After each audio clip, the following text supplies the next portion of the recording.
नमस्ते। क्या आप अपनी एसआईपी रोकने के बारे में सोच रहे हैं लेकिन इसे कैसे रद्द करें वह नहीं जानते? चिंता मत करिए, ग्रो पर चल रही एसआईपी को रद्द करना बेहद आसान है। आइए इसे स्टेप बाय स्टेप समझाती हूँ। तो सबसे पहले दोस्तों ग्रो ऐप खोलें और एसआईपी से सेक्शन पर जाएं। यहाँ आपको आपकी सभी चल रही एसआईपी की सूची मिलेगी। उस एसआईपी को चुनें जिसे आप रद्द करना चाहते हैं।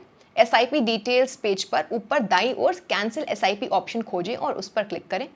आपसे आपकी एसआईपी रद्द करने का कारण पूछा जाएगा, वह कारण चुनें जो सबसे सही लगे। कारण चुनने के बाद कैंसिल एसआईपी पर फिर से क्लिक करके अपना निर्णय कंफर्म करें।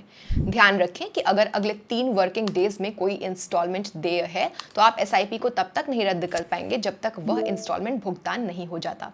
एक बार रद्दीकरण की पुष्टि हो जाने के बाद भविष्य की किश्तें बंद हो जाएंगी, लेकिन आपने जो राशि पहले से निवेश की है वो म्यूचुअल फंड में बनी रहेगी। और बस आपकी एसआईपी अब रद्द हो गई है और आगे कोई भुगतान नहीं कटेगा। अगले वीडियो में मिलती हूँ। Mutual fund investments are subject to market risk. Read all scheme related documents carefully before investing.